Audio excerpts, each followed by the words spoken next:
Hey guys, welcome to my review of Obi-Wan Kenobi episode 1 and 2. So this is set 10 years after the events of Star Wars episode 3 Revenge of the Sith. Now I would strongly advise that you watch that movie before seeing this series. And if you haven't watched the Clone Wars or Rebels, well, I can't stress enough how much Star Wars greatness you've missed because of not watching those shows. But it's not too late, guys, because both series have been out on Disney Plus for about 2 years now. So there's still plenty of time to catch up. But funny enough, Hayden Christensen said that when he came back to play Vader in this series, the first thing he did was take control over watching both of those series and must have really enjoyed all the banter that he had with Ahsoka Tano as well. So as we know from the third film, the Jedi were destroyed by Order 66 and Anakin Skywalker became the Sith Lord Darth Vader.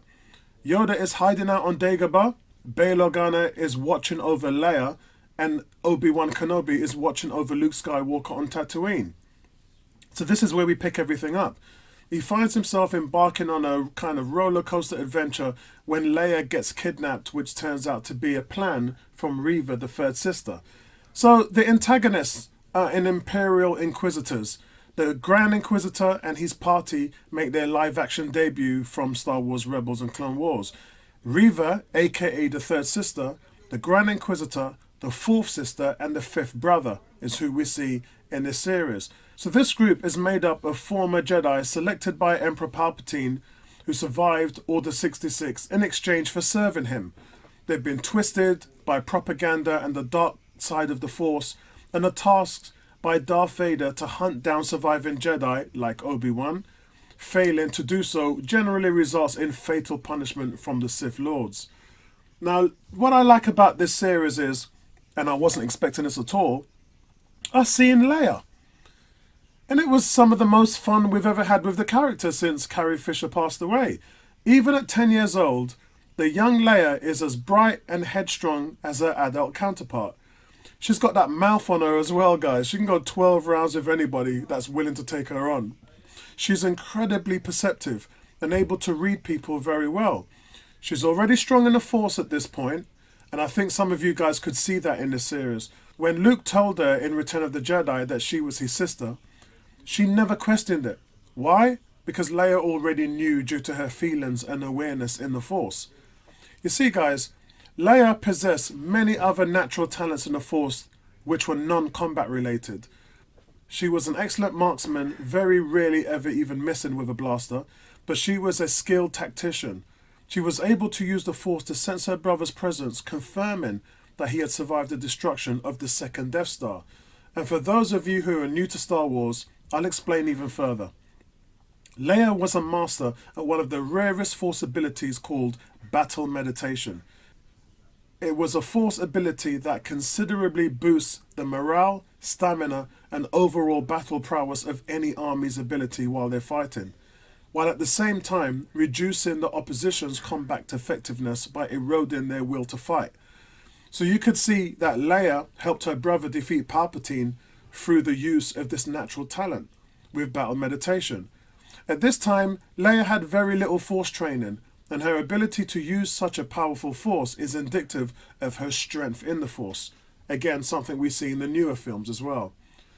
Key to this series, though, is understanding Obi-Wan's plan. To keep quiet, stay hidden from the greater good, so that he can grow up and teach Luke the ways of the Force. Now, I know Star Wars fans have always asked, why didn't Obi-Wan recognize R2-D2 when Luke tells him he owns a droid? Well, a few things here. He never really owned R2, did he? That was Anakin's droid.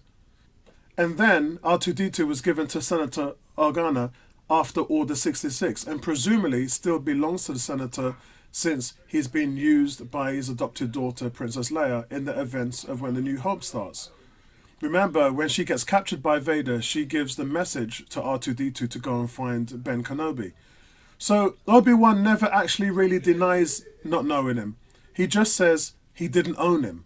So there's a little bit of a difference there. He didn't want to give too much away to Luke. So I think when Obi-Wan said that, he was just being clever and cunning. Now with Obi-Wan, there are a few things which I loved about this portrayal. This is a broken man right now, guys. He's seen his apprentice Anakin fail to the dark side of the Force, leaving him for dead on Mustafar.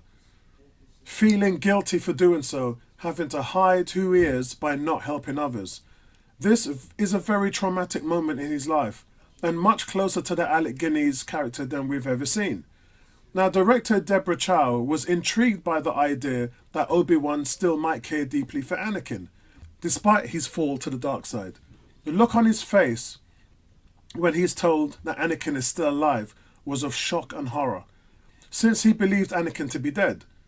So for 10 years, he's heard of this Sith Lord called Darth Vader who's hunting down these Jedi, but now he knows who it is. Now, Reva is a very interesting character, the third sister. I liked what we saw from her as a young Padawan. This girl is twisted and turned by the dark side, ruthlessness, her ambition, and she feels that she needs to prove herself to the Grand Inquisitor and Darth Vader. Now, I've always been intrigued by the rule of two, and why Vader and Palpatine always try to break that rule. It's been a Sith way for thousands of years. Now, the rule of two was a Sith philosophy established by Darth Bane in order for the Sith to operate in secrecy, eventually to get revenge on the Jedi Order. Now, following their near annihilation with Order 66, this may be the reason why Palpatine and Vader no longer cares about the rule of two. Remember, when we first saw Palpatine, he had Dooku already working for him, and he was grooming Darth Maul.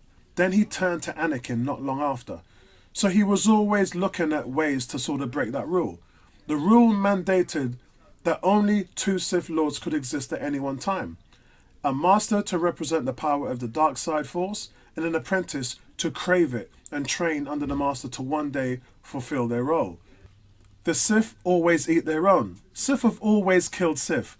And we see how the destructive nature that is within them in the Inquisitors. We see Reva, she guns down the Grand Inquisitor, but I don't think he's really dead.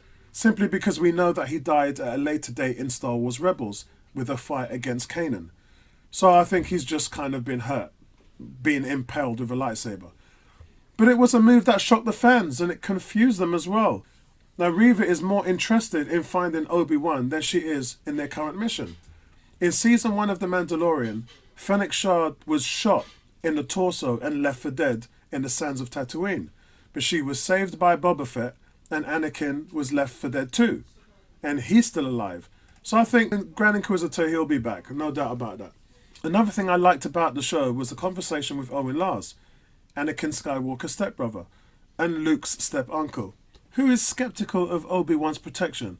He wanted nothing to do with Obi-Wan's plan. The whole thing felt like a movie, guys. I really enjoyed it.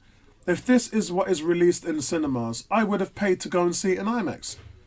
I also liked Kamel. Kamel was playing a character called Haji Elstree. It was pretty fun too. Something you didn't really see in a George Lucas movie. But we see Dave Filoni doing it all the time. Dave knows how to world build with essential characters that makes perfect for Star Wars stories. Rebels and Clone Wars are essential viewing, yes guys, essential because of this reason. And this guy was a street-leveled con man working in the streets of Daegu who can talk people into doing stuff and cons them out of money. He focuses on his own survival and is essentially forced to make a hard choice in becoming involved in this big conflict when he's encountering Obi-Wan.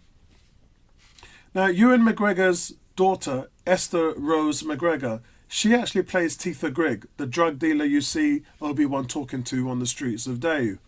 So that was, maybe some people didn't realise that, but yeah, that was his daughter. Now the ending was sweet, and because of that I give this an 8.6 out of 10.